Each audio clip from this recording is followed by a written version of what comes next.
Biashara Tuesday is back on air. Tuko sokoni na tunaangalia what is happening with the economy, what is happening with business, what is developing in politics, what exactly, how exactly does this affect you? Yeah, because that's the most relevant bit of any information that we relay to you.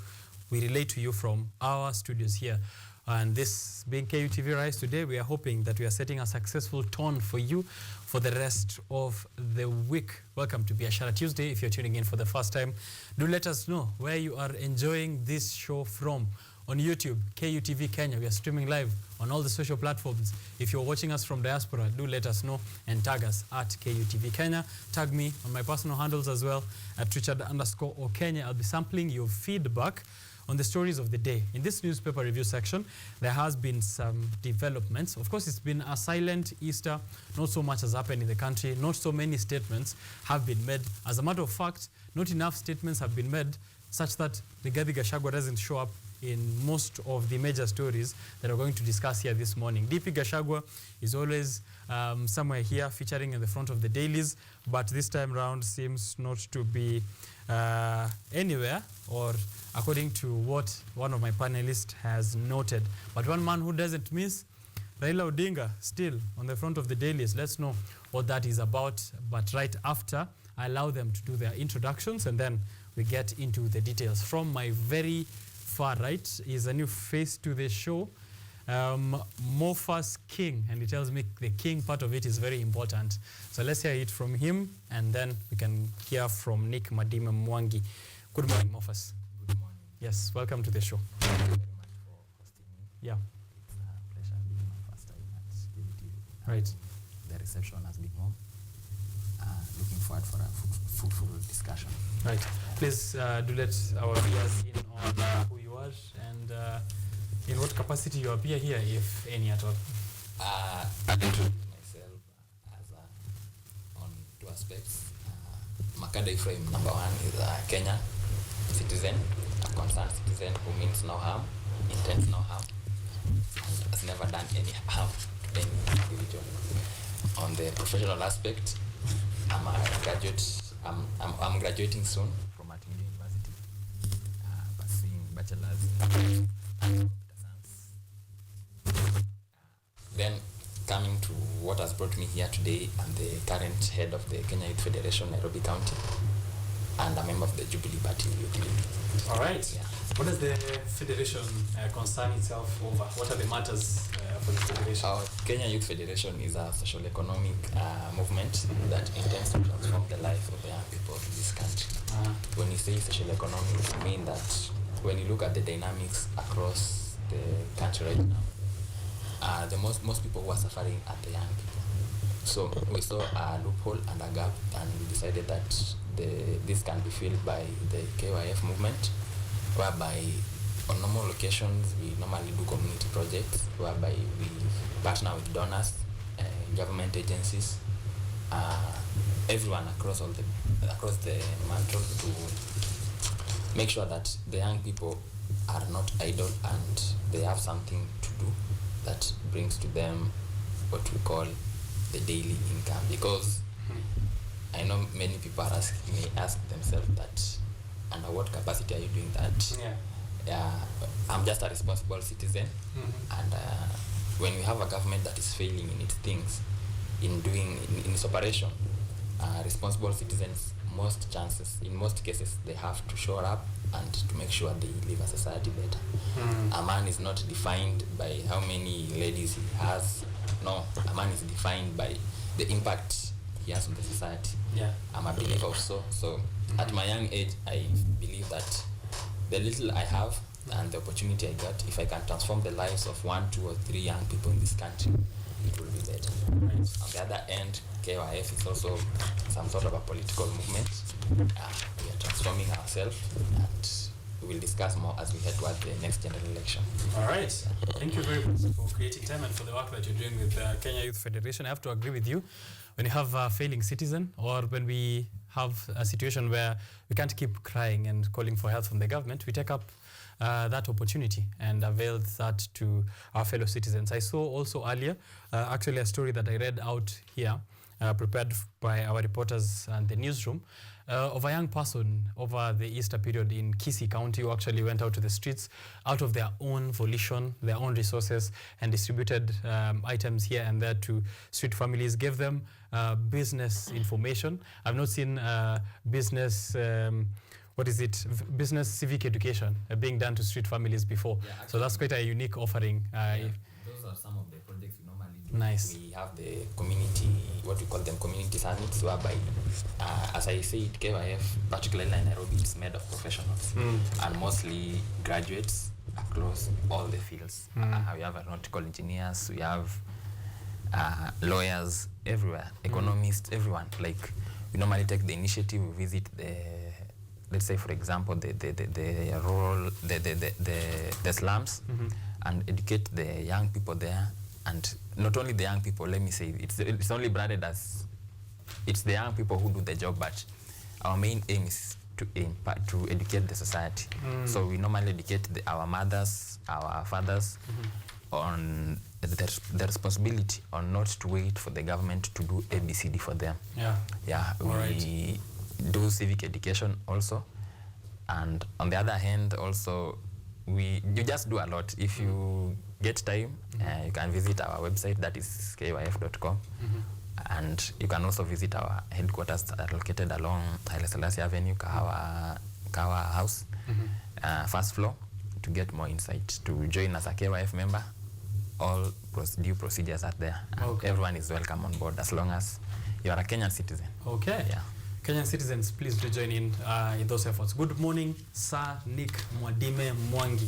Morning, Richard. Yes. How are you, sir? Welcome back, my friend. Thank you, sir. How are you? Well, it's been an amazing Easter. While I was in Naivasha. Is it Naivasha? Vasha. You're among those people. Where people were being inducted. You know, I was almost sitting close to the president because I had the urge to tell him the truth. But unfortunately, I was reminded that an honest man cannot get a wife. Yeah, you also lace it with some honesty. I don't know. I had a rumor here. The people of Meru were saying whether he's the first man or is snatched from the other family, he's still the first man. The man of the house. So wow, we have that in there somewhere. I don't know how true that is. Well, we are going to confirm today. We'll see if it does show up actually. Yes, which is always one of my biggest concerns. It's good to be here. My name is Nick Mwangi. I'm the National Executive Director at MKUSA. And I'm also the chairman of Jubilee Youth League, Nairobi County. And today here I brought to you my chairman at Embakasi East, because you know, Richard, you had asked me, wewe ni chairman, unasema una chairman, una watu. Well, watu wako. You see, the people that I'm coming here with. Yes. The names are difficult. King. The names are difficult, but they have content. Yes. Yeah. Because we're dealing with difficult things, it's important. However, it's very keen to, if you've noted, he said a man is not noted by the many wives that he marries. Yeah. Well, I was like, you know, it doesn't hurt also, you know, to also count the number of wives that he has. Well, doesn't hurt. If you look at our forefathers, part of what they counted as assets, okay, sabu ng'ombe zake 70, yeah, I have 3 wives. And I was almost asking him, where? He's from the western region, and there they believe in polygamy. So I was almost confirming, is he original or? I mean, look at Senegal as well. The president who just came in, 2 first ladies. A man sometimes can be. He's worth. The Senegal issue. I think the newly elected president, he was not elected because he had 2 wives. He was elected because he championed for the impact that we talked about, like it's very important. But still, if you count his impact, it's very important. She has impact in 2 families. He's forgetting one thing. It's very important that before he went to vote, he was assured for 2 votes. Yeah. There goes impact. So let me say good morning to the people of Roysambu, because they keep sending me here every Tuesday to talk about the state of this country and also the serious issues that we are dealing with at the Daily Nation, at the Standard, at Business Daily. And let me pass my regards to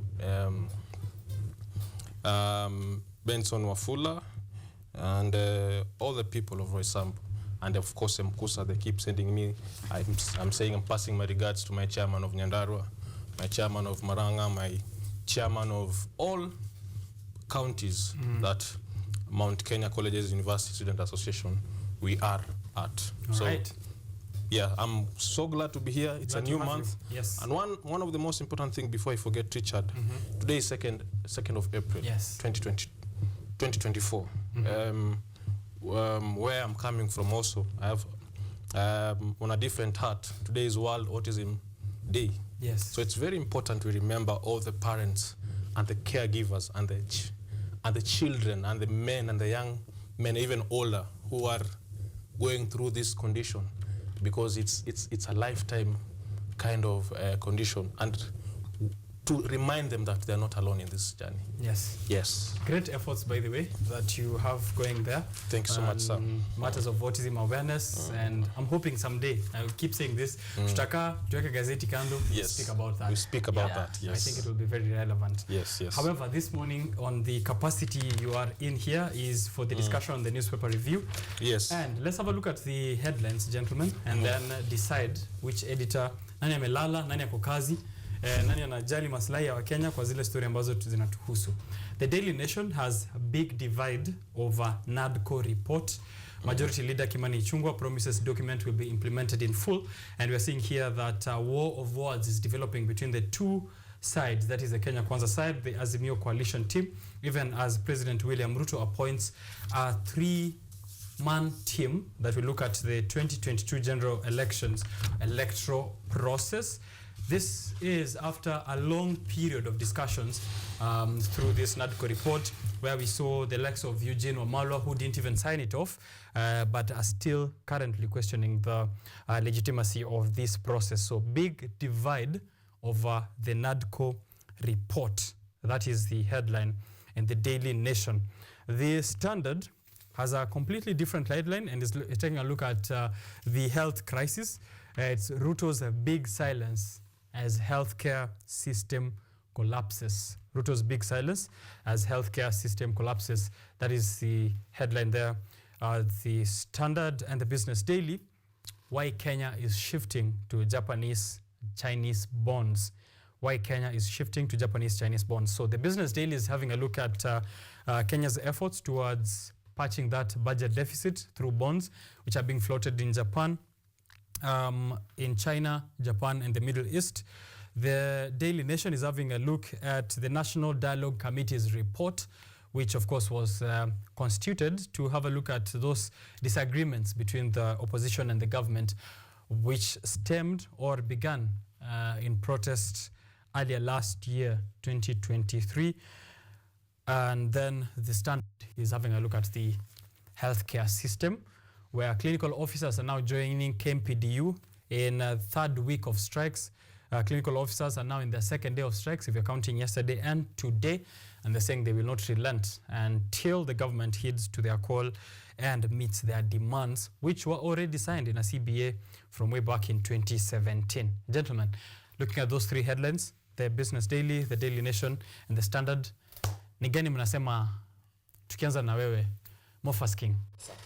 Of the three headlines, if you are the boss, which one would you say has done its job in delivering the best this morning?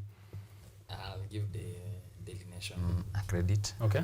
They have done a nice job, especially on the big divide over the NADCO report. Yeah. But also let me just give Standard, because they have touched on the issue that affect the common Mwanachi, the so-called hustler and the mama mboga. It talks about Ruto's big silence as health care system collapses. And his right-hand man is seen there, that is the head of public service, Felix, and the cabinet secretary in charge of the docket, Nakumicha. Okay. Yeah. She will be appearing in our discussions in a short while. Sanik, Well, unasema nani ndio ameweza? I want to second my chairman here. Yeah. I think for a minute there, Daily Nation have improved. I think they had our call. Yeah, you've been hammering down on their presentation. We have, they have today at least they are neat, because unlike Standard today, it looks so chaotic. Yeah, it does. So I will definitely go with the Daily Nation. Daily Nation. Okay. Yes. Big divide over NADCO report, and we're seeing there the Kenya Kwanza team. They're showing sort of a chart where it's President William Ruto huko chini with his team, DP Gachagua, Kalonzo on the other side, Kimani Ichung'wah, I believe, on the other side. And then I think the Kenya Kwanza team for NADCO and the Azimio coalition team. This story is there on a page, where is it? This big divide over NADCO report. Right, page 4 and 5. It's a spread on Daily Nation. But I feel if we're talking about presentation, the Daily Nation has it. In my opinion, the story that should have taken the day is the story on the Standard, which is Ruto's big silence. And it has been observed even, I think you did mention it sometime back here.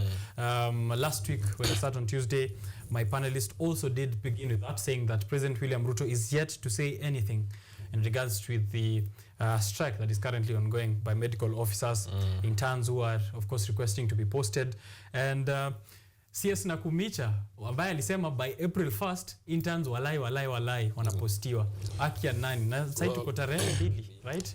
And Yes. nothing is yet to happen in that Ministry of Health. So the Daily Nation has it in terms of presentation. And Mofas King says that they have it in terms of what they are presenting in the NADCO report, Yes. but it gives kudos to the Standard. However, I have to caution the Business Daily because they keep using the same photo. Oh wow, yeah, that is. So they need to change because we are tired of that photo. This is lazy. Yeah, they're very lazy. Yeah, they keep using the same photo every Business time. Daily, wewe bwana. Yes. Namna gani, editor? Yeah. Yes, this photo of the Treasury Cabinet Secretary Njuguna Ndung'u appears anytime. Yes. If we're speaking about default of loans, Yes. that's the photo. Anything Treasury, anything Central Bank of Kenya. We have Governor Thome there. He Thumbs should, down. Yes. Thumbs They down. need to work on that seriously. Thumbs down, yeah. Tuge. Wali release ni kama mtu alifanya assignment late asubuhi 4 am ndo alituma picha. Alikuwa Vasha. Hata hakuchange jina mwenye alicopy assignment. All right. So Yes, where do we begin? The NADCO report. Okay, let's go. Let's go for it. The NADCO report, page 4 and 5, war of words. As we see currently, we have a court case at the High Court saying that this report is unconstitutional. Yeah. And there are so many gaps that needed to be fixed before the full implementation of this report. However, yesterday, the Wiper party leader and the DAP party leader did a press conference saying that they are smelling mischief in both sides. They are accusing both ODM party leader Raila Amolo Odinga and Mr. William Ruto, the UDA party leader, on the issues of mischief. And we were having a conversation earlier here with my chairman, and there are so many issues that we really need to report. As a matter of fact, Richard, there's a current constituency they don't have an MP because of no capacity of IBC. Can you imagine that their children... No by-elections yet? No by-elections. Okay. Yet. And it's not just one constituency. It is very sad that we are still having a discussion about issues of development, especially in those constituencies. There is no parliamentary representation. That constituency is bypassed by policies. When MPs are voting on issues, as we'll discuss earlier about tax, that constituency has nobody to represent. Right. And NADCO report has to address issues. That's why we'll see later on issues of audit of the elections, on the issues of how we are going to choose the IBC, the new committee. The constituting the committee, reporting of results, and financing as well, which are key issues of contention. Because I can only imagine that I'm coming, for example, I depend fully on CDF bursaries to go to school. Yeah. What happens to such kids? Good question. I'd like us to take a break and then now come back having a look at this report and more of the other stories. Those are the headlines as you've heard. We'll be back with my panelists to go deeper into the details of this report.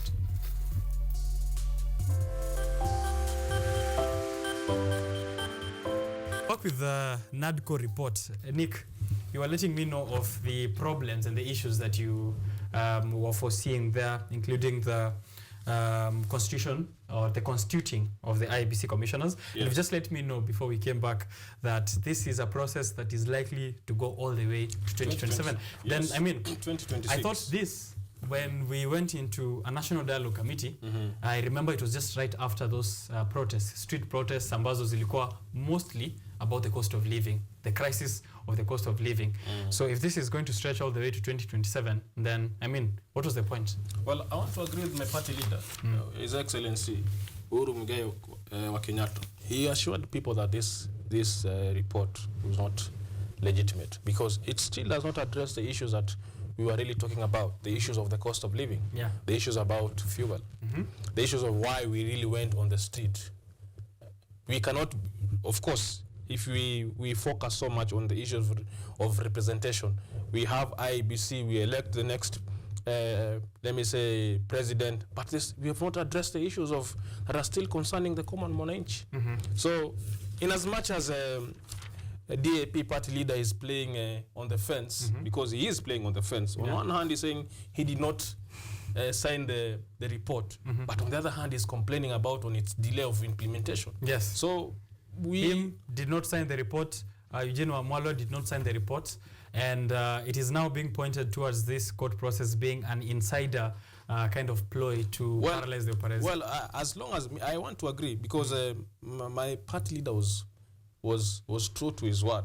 I'm only concerned with Eugene Wamalwa, the DAP party leader, because he's really playing with the lives of people, especially where he's coming from. Because the people of Bungoma are seriously concerned on his stand, because he's working on funeral services and on wedding services, saying that he has not signed reports. But on the other hand, he's complaining in Machakos that the report is being delayed. So one wants to wonder that such leaders, what are they really representing? On which side are they? On which side are they on, really? You understand? Yes. Because the issue of 16% on milk and bread is still under discussion. Yes. Mofas, Yes, I have two questions here. This is also tying down to some of the statements Nick is pointing towards. I have a statement here from Mr. Musyoka, that is Kalonzo Musyoka, Wiper Party leader, saying Kenyans are tired and they will come out like the Senegalese. Former Prime Minister Raila Odinga and President William Ruto need to come out and give directions. Otherwise, we will see that they have misused us. I have an issue on the use of such phrases, which happens especially with our leaders. Now we have a recent election from Senegal, so now that is likely to show up in some of these statements. Let's be like Senegal. Let's do this. It seems like we always want something to copy or something to try and emulate or to show that this is the direction. And it's notorious with Kalonzo Musyoka. I just have to point it out. There's that which takes away from the core issues of this report. So now we have a situation where it's a blame game. Oh, nyinyi mmetupeleka koti, nyinyi hamsemi hivi, nyinyi hamku sign. Sisi tutakuwa kama Senegal very soon. It's kind of distraction, right? And the second thing is on President William Ruto. How big of a hand do you think he has in this whole process? First, from the court process, which they say is going to paralyze the implementation of this NADCO report, but as well as Nick saying that this is likely to stretch all the way to 2026, 2027. Do you think it's something that he had in mind beginning, way before even this strikes, before the protest, before NADCO?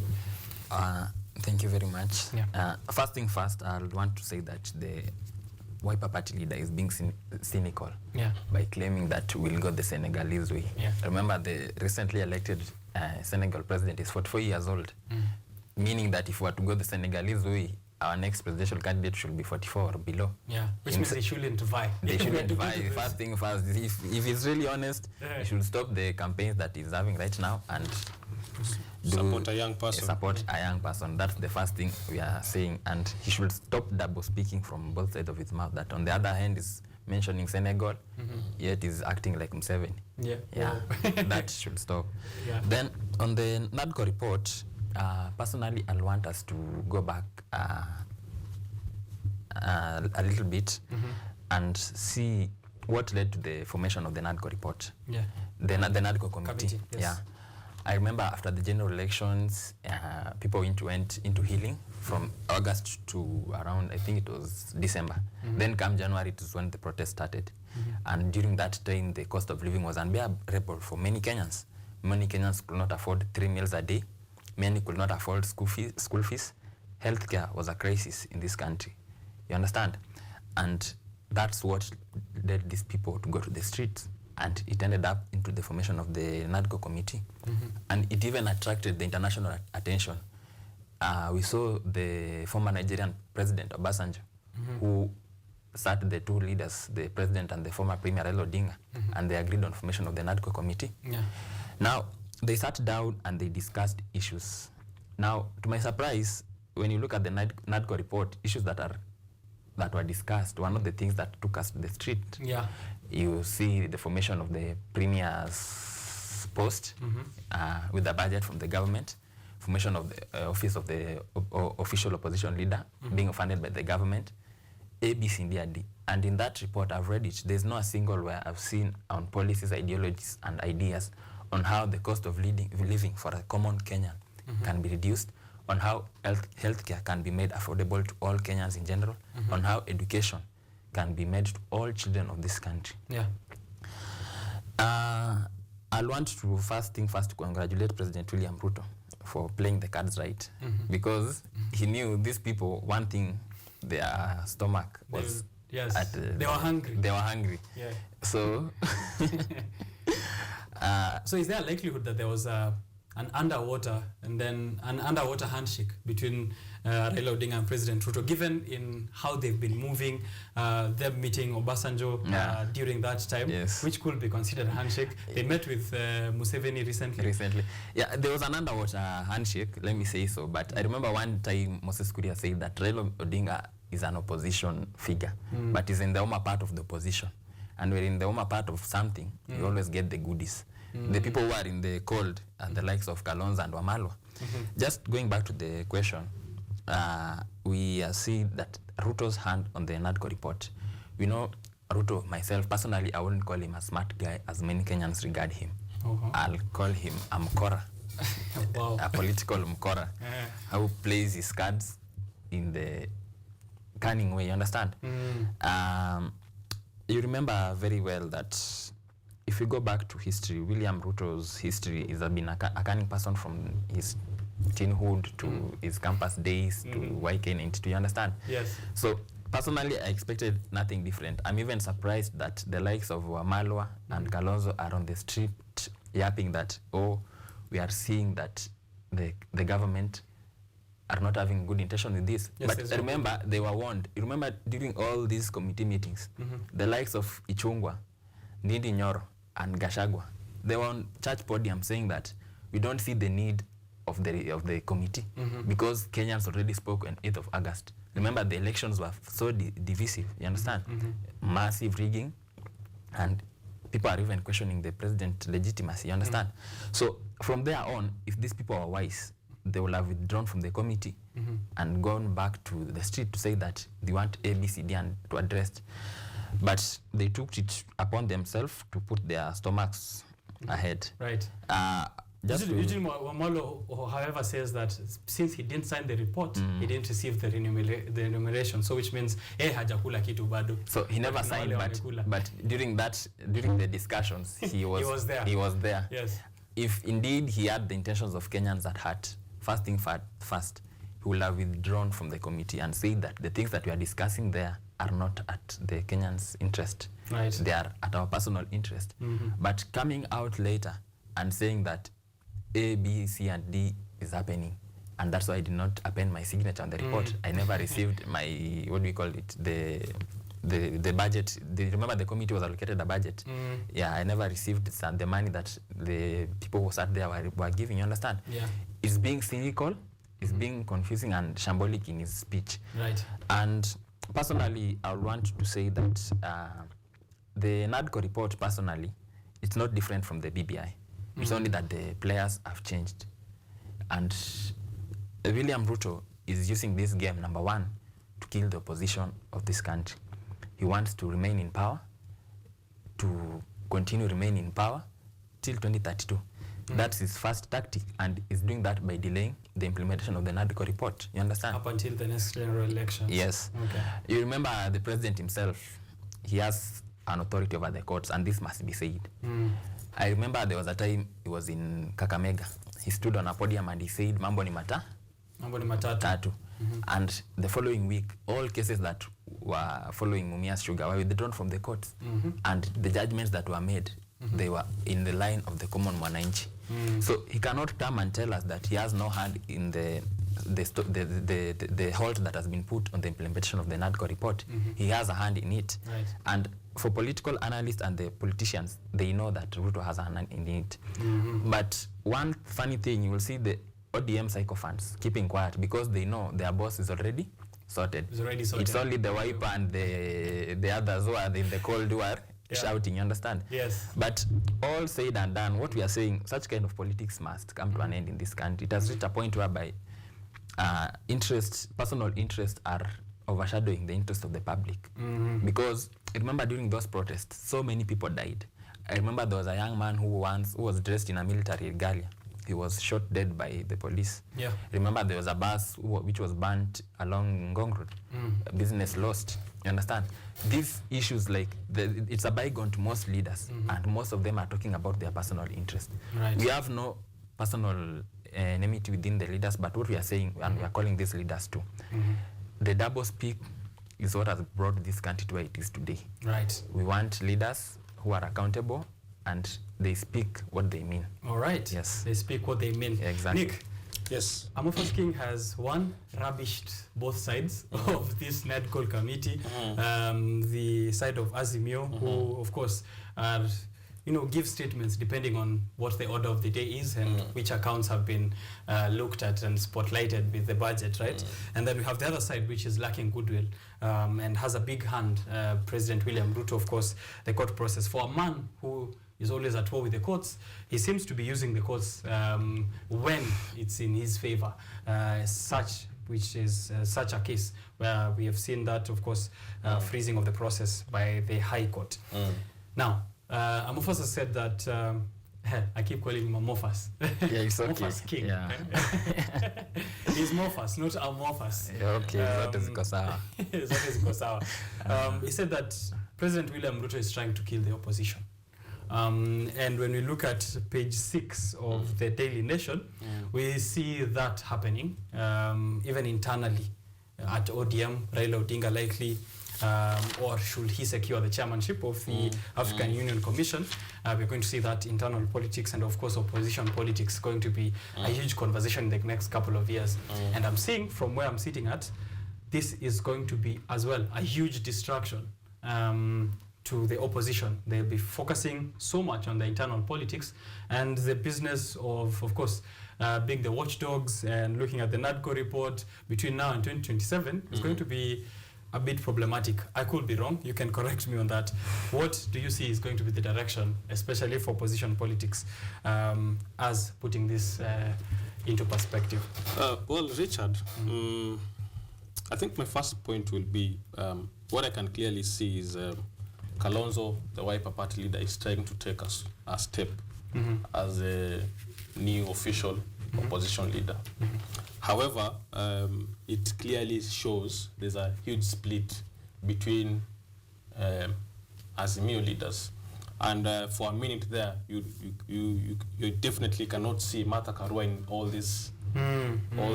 succession talks.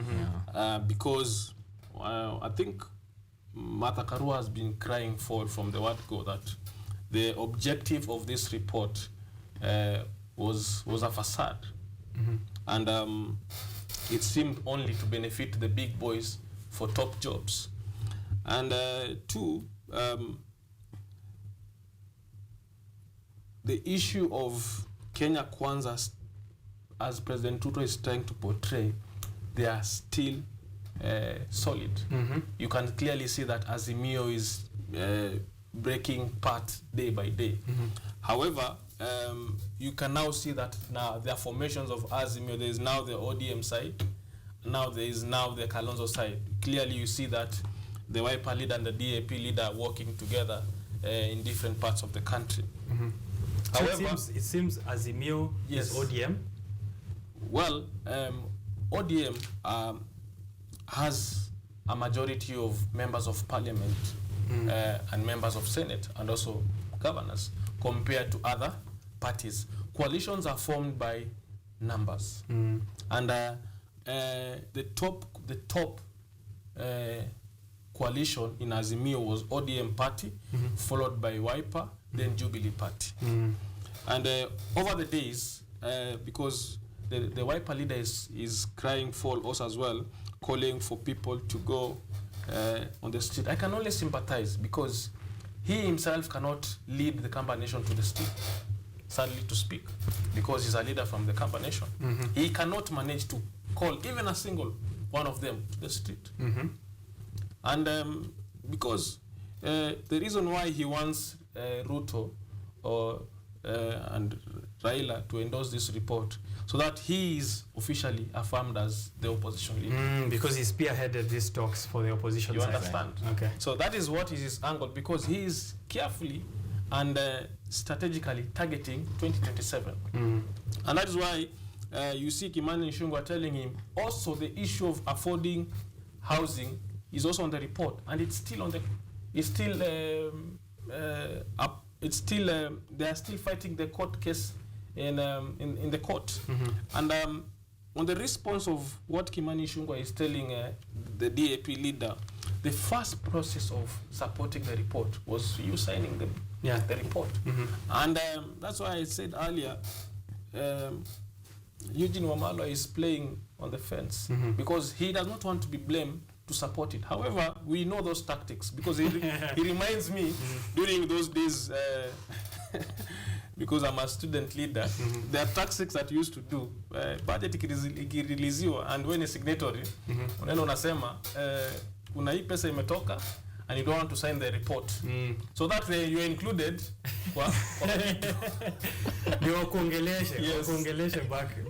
So that's what he did.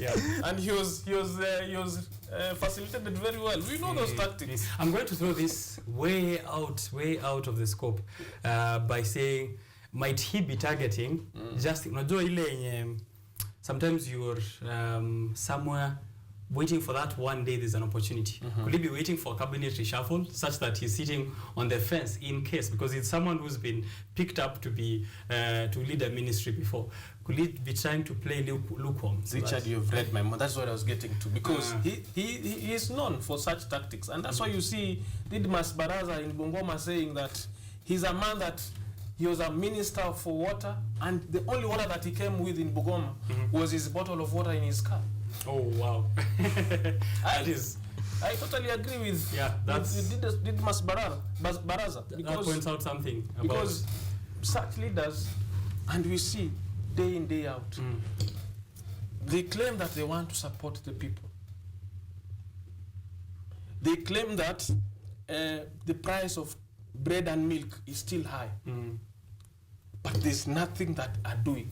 Are they telling us that without Baba they cannot succeed the opposition? Which is the question I want to ask, given here on page 6 of the Daily Nation, at a glance on what is happening in these coming elections in ODM, where of course we're expecting to see some new leadership. However, as we are preparing for 2025, there's last conversation on the succession politics for the opposition. And I asked whether ODM is Azimio, and we said ODM is the top party when it comes to Azimio formed parties. Therefore, most of the conversation on who is to succeed Raila Odinga is happening around ODM. And the names which are being suggested here, or which are at the prime of likely to be successors, we have Hassan Joho, Mombasa, Mr. Oparanya, Wycliffe from Kakamega, we have Mr. Sifuna, who is in ODM as the Director of Political Affairs, Opio Wandai as well, Chairman John Mbadi, and Embakasi East MP Babu Owino. We have DAPK, Eugene Wamalo. We do have Kalonzo Musyoka from the Wiper Party. But one thing I have to note, as King picks it up there, Nick amesema someone like Kalonzo Musyoka cannot rally his own people for something without the help of Raila Amolo Odinga. In the list that we have mentioned there, is there anyone who can either way? In the list that personally I would echo that Kalonzo is not a talk in the opposition politics. He isn't? He's not a talk personally.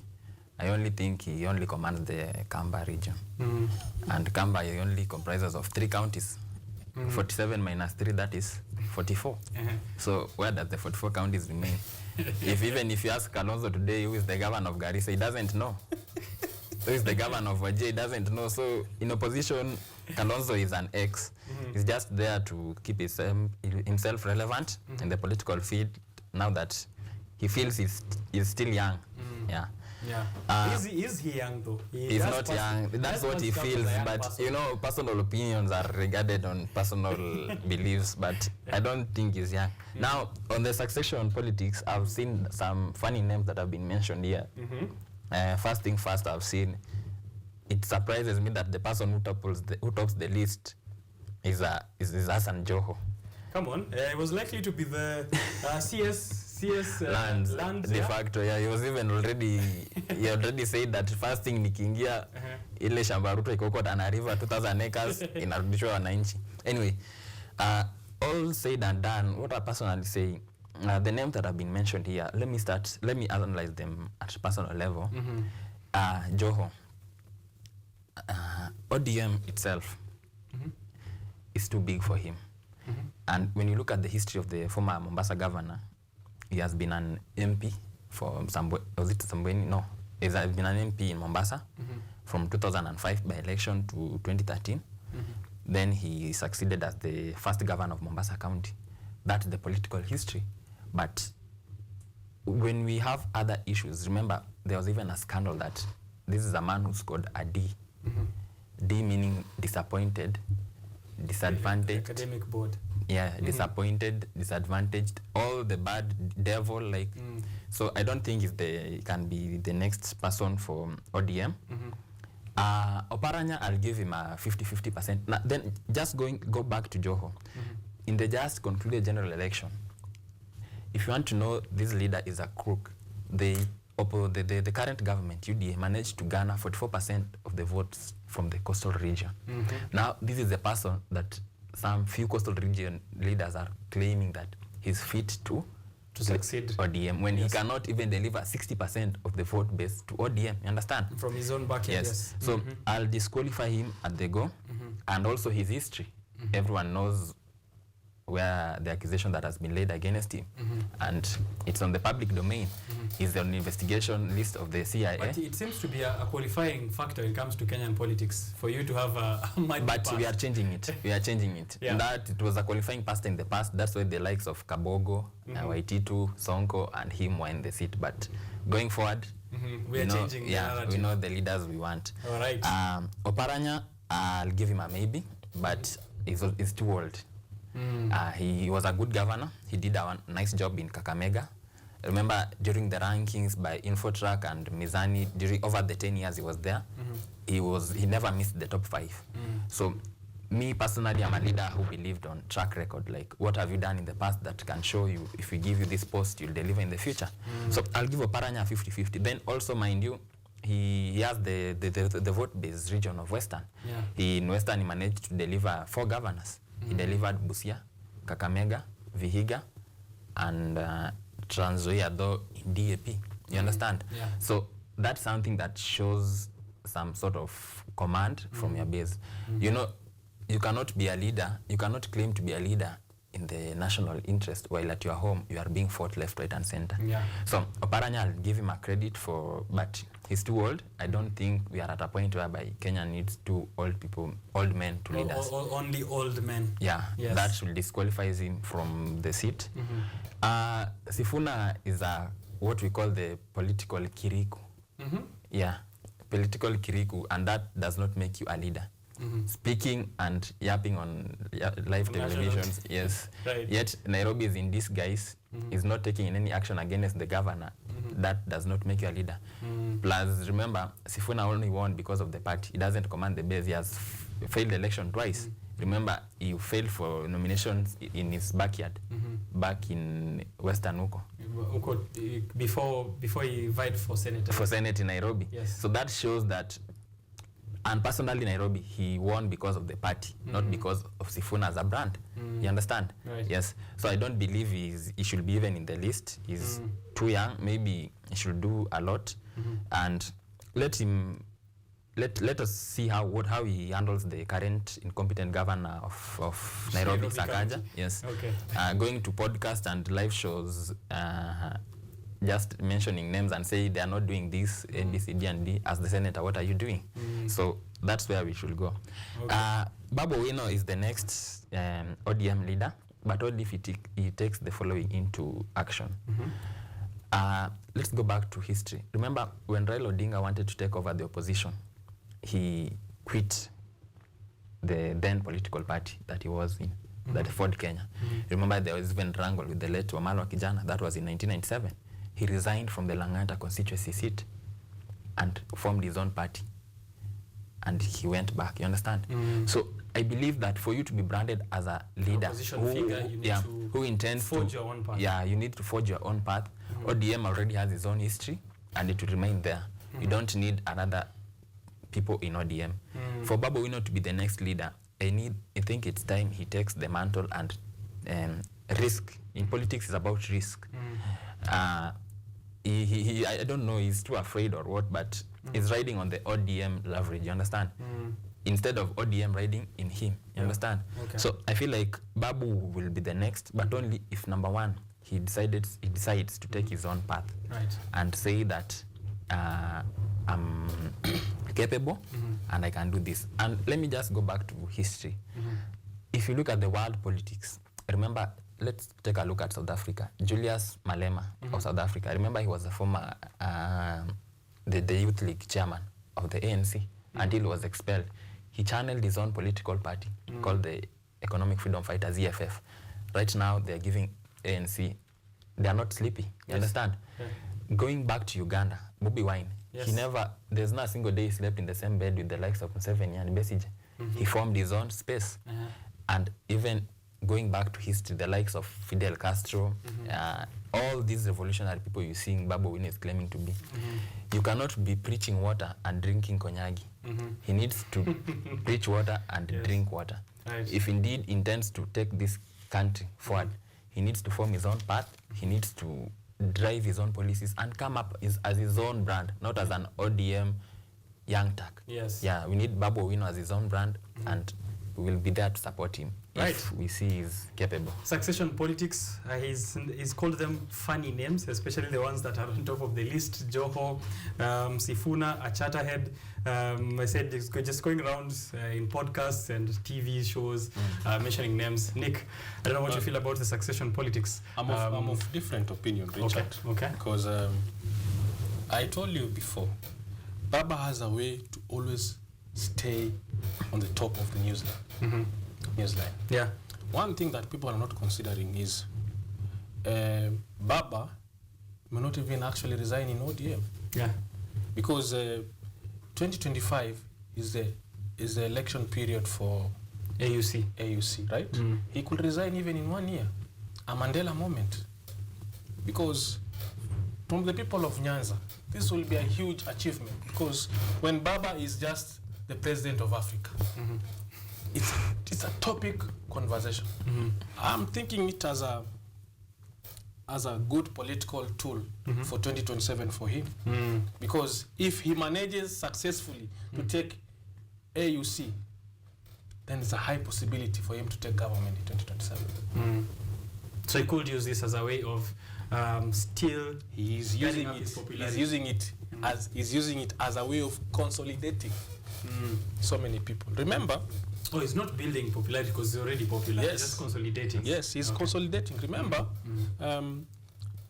there's one emotion that is very, very dangerous when it comes to the ballot. Not even hope, but anger. In 2002, so many people were angry to remove who? Moi. Moi. In 2007, so many people were angry to remove who? Mwai Kibaki. In 2022, people from Mount Kenya, where I come from, were so angry to remove who? My party leader. And that is how William Ruto was elected at the ballot.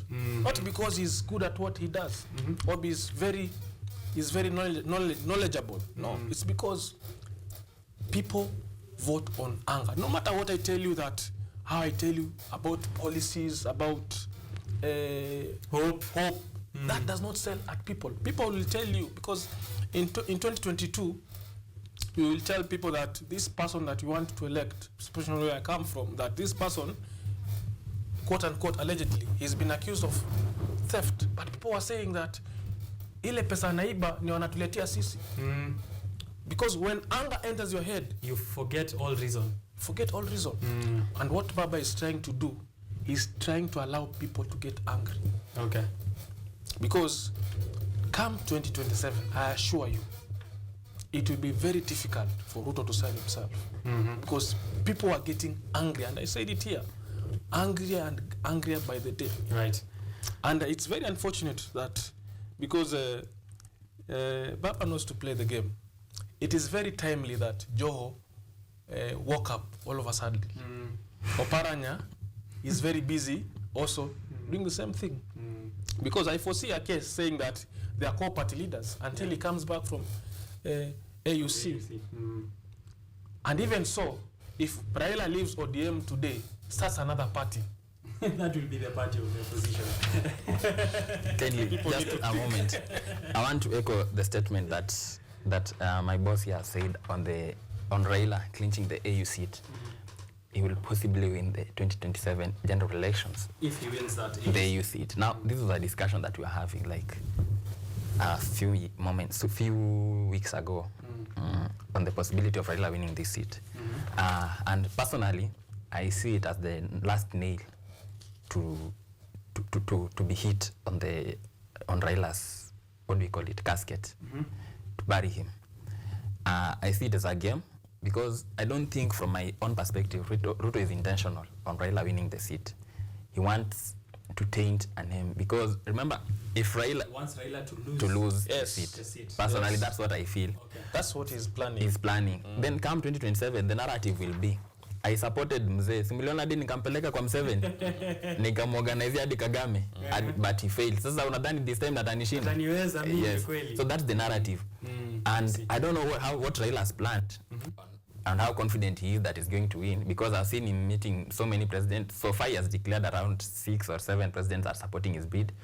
But remember, if you look at the credentials for you to become the AU chairperson, it's very immense. You have to get 2/3 of the votes. 7. Africa is a continent comprised of around 50 to 55 countries. Now you only have 7. And you're already confident. Now you have, I think that's one thing that also Babu won at Wangusha Naya. You only have 7. It's KCC, you understand? And the same thing happened in the 2022 general election. They had the likes of Kibicho and Matiang'i. So they thought that they already had the government in place. So, well, in the real sense, Baba always has the deep state wherever he goes. Wherever he goes. At this time, Ruto is the deep state, but the deep state this time nenda kumwangusha, and it's be the final thing if it's not careful. Let me tell you something, Richard. Because I didn't see that. Let me tell Kenyans something that the narrative that is going on, that Ruto has the deep state. I want to remind Kenyans, we had the deep states and we lost to Ruto. It is very much possible for him to lose come 2027.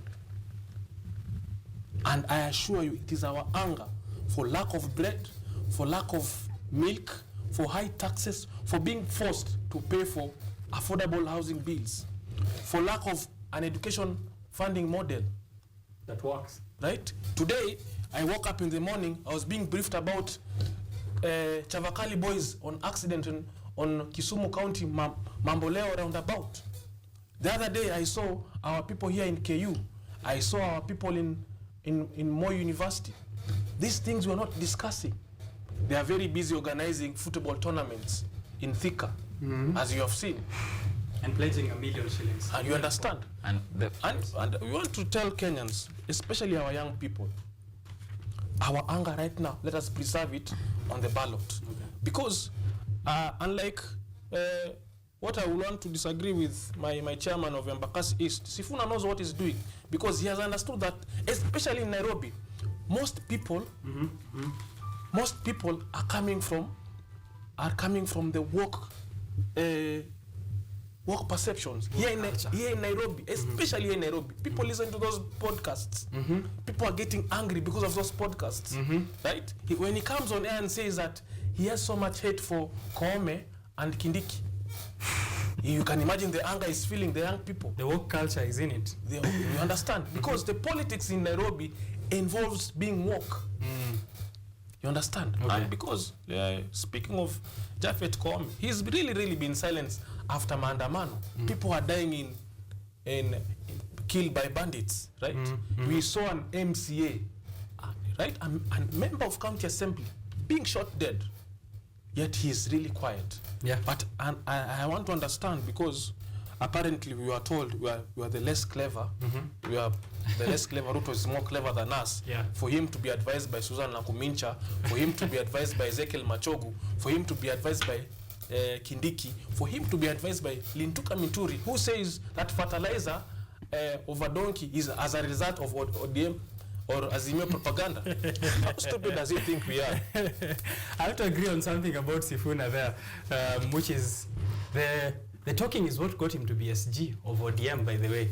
Being on talk shows and appearing on panels and, going around giving statements. But I agree on the part where, Yes. this doesn't apply to like national politics. Yes. My mother does not listen to podcasts yet. But one thing you have to understand, one thing you have to understand, especially here in Nairobi, technology is influencing votes. Yeah, that's true. And it's going to, especially by 2027. I want you to take your time, because It's how Governor Sakaja came in. yes, into it is power. how Sakaja came into power. Yeah. Because people are saying that akona dimples. Right now, they cannot afford those dimples to give them food. Right? We voted in for the sake of dimples. Right. We saw him saying that he's allocated money for boats during flooding. We didn't even see those boats, but the boats apparently have been bought. Today in the morning, I saw a clip saying that Kanjos should arrest those people Who are filming them. Yes. You understand? It is the cost of us voting as young people. Voting charterheads. And I want to caution, because again, it is a responsibility of all of us young people. Most people who vote in Nairobi are not those people who spend so much time on not listening to news. No, there are people who are always on social media. We might take very little concern about what Edwin Sifuna is doing, but I can see from a political angle from afar, because today we have had Kenya Kwanza sanctioning their members of parliament not to appear in TV panels with TV, right? It means whatever he's doing is working, right? Today we have had him. We are having a conversation about him being in podcast. It means whatever he's doing is It's working. You understand? Today, if you're asked the most powerful Secretary General, who are you going to say? I only know one SG, Sifuna. Exactly. Yeah. You're not even going to talk about Malala, who's from UDA party, the ruling party. You understand? Can't even tell you who's the SG at And you Fort see, Kenya. the functions of a Secretary General is to do what exactly Sifuna is doing. Always be a mouthpiece. Okay. Just, You had something to say before we move away from this story? just to let's finalize this story. I want to say something. Someone once said that when your head is too big, you cannot miss a blow. Irrespective It's too of big, you cannot miss. a blow. On a lighter note, because Sifuna said in Nyeri that he was accused that all his body parts are big. Sifuna aside, what we are saying here, the Kenya Kwanza government head is too big. You understand? Yes. Just to highlight a few issues that my boss here have mentioned. The likes of the donkey poops being distributed as fertilizer. And it's propaganda from ODM. From propaganda from ODM. To some extent. Now I'm narrowing down to like, do we have a government here?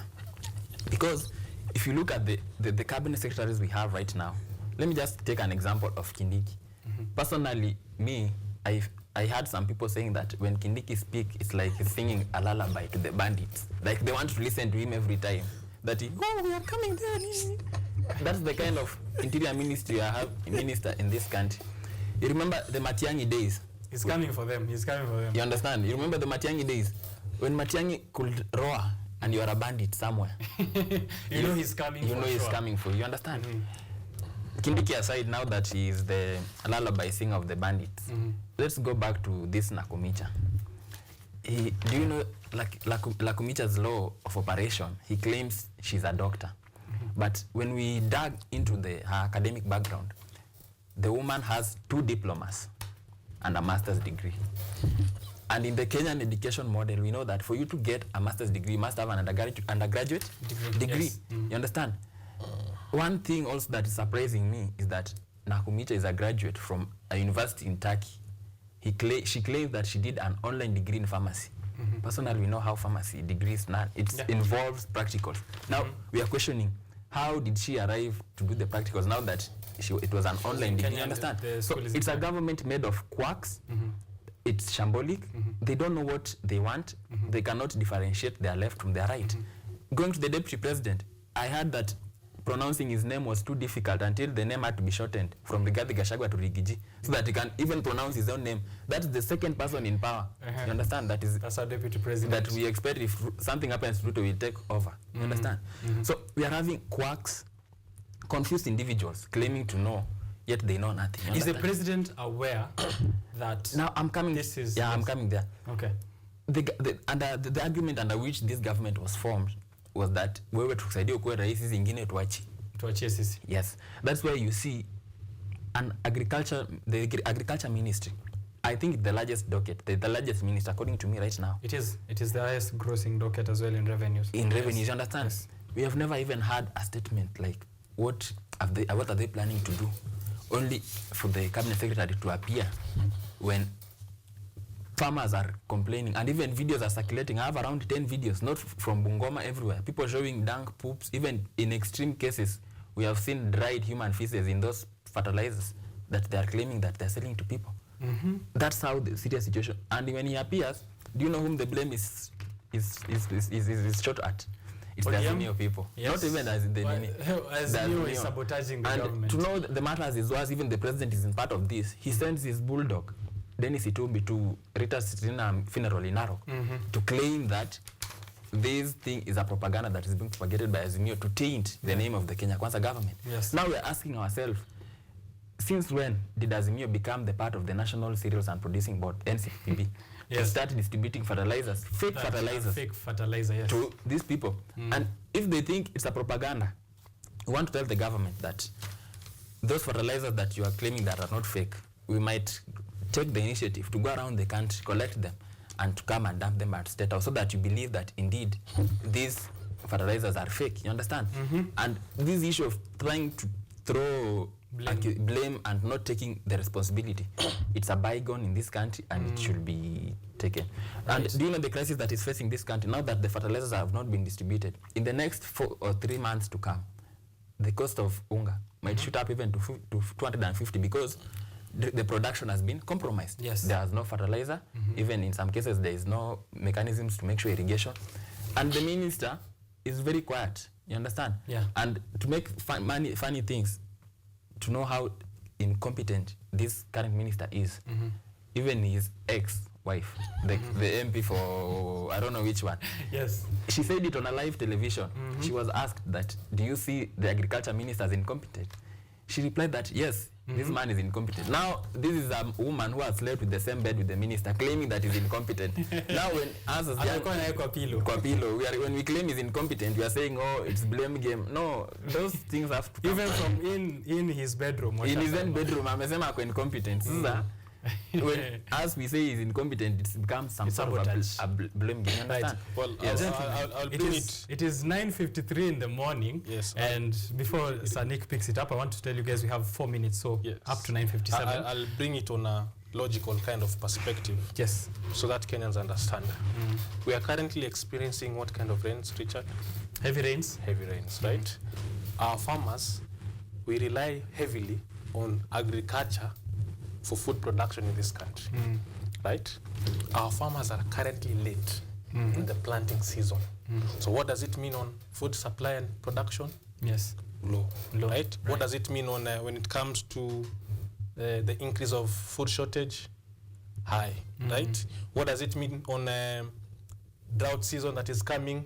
We are going to expect countries such as UK, USA, China to provide us food. What does it mean on the Kenyan population? We become dependency to expect the Kenya Kwanza government to come food and play hero on our misery.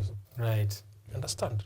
So that is how dangerous this situation that it might look so lightly, but if you think of it carefully, on matters of food That production, is sabotaged by the government itself. exactly. Yeah, and it's intentional. That is what my chairman And is it's saying. intentional. It is very much intentional Yeah. that these people are focusing on finishing us. And probably don't know, Richard, the government of Russia gave up to 12 million bags of fertilizers free of charge. As we speak, none can be accounted that has been given that fertilizer. And it was a big promise of the KK government coming into power that agriculture, subsidized fertilizer, and farmers' issues are the number one thing that we have to It's look like at. the manifesto was written by other people and the people implementing it.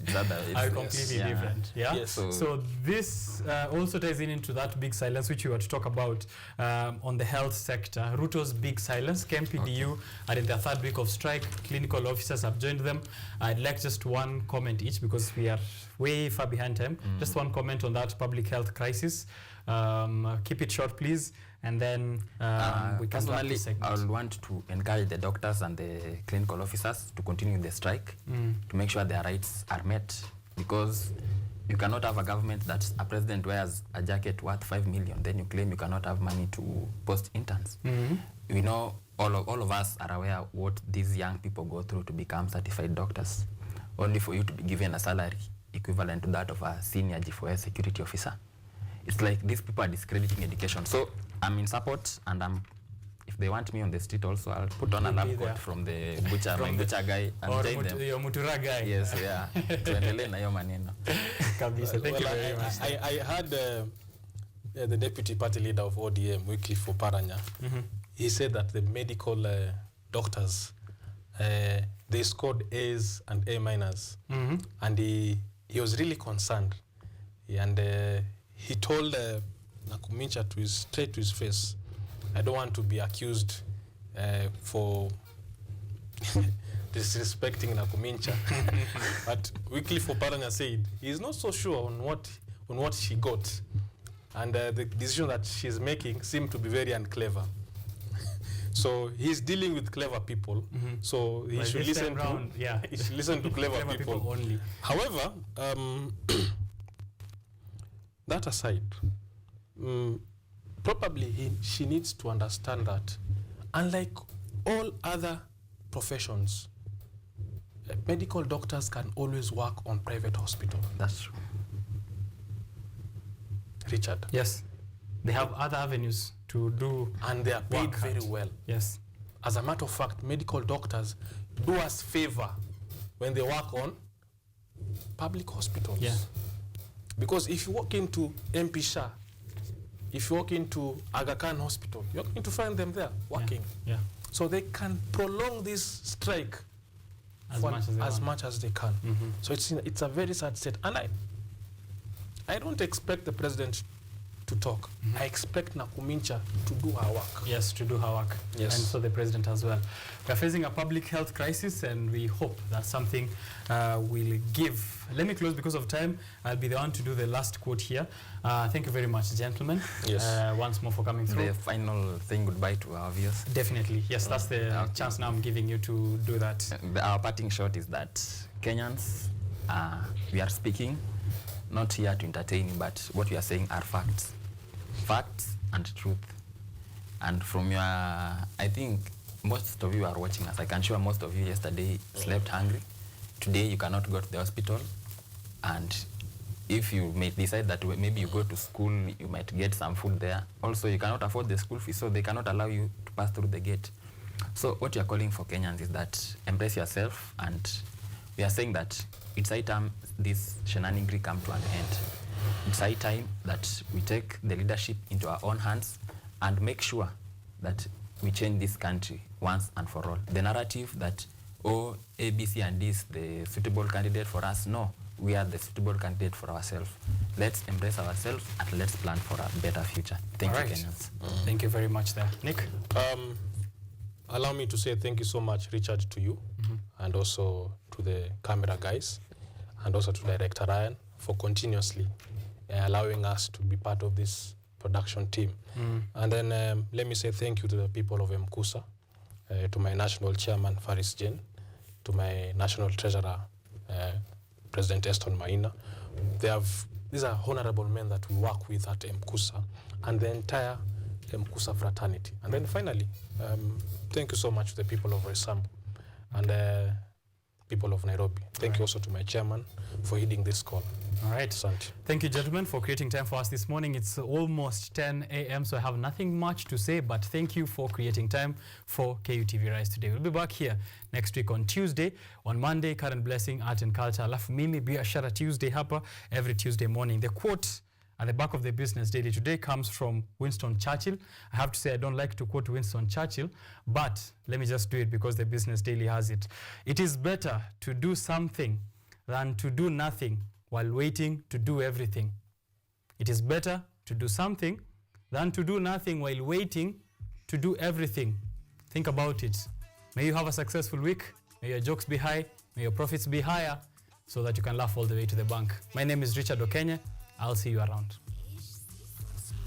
Wake up early, in a good mood, light up the Bob Marley, heat up my cheese and all of my girlies, watch on freeze, I'm on a different timing, yeah.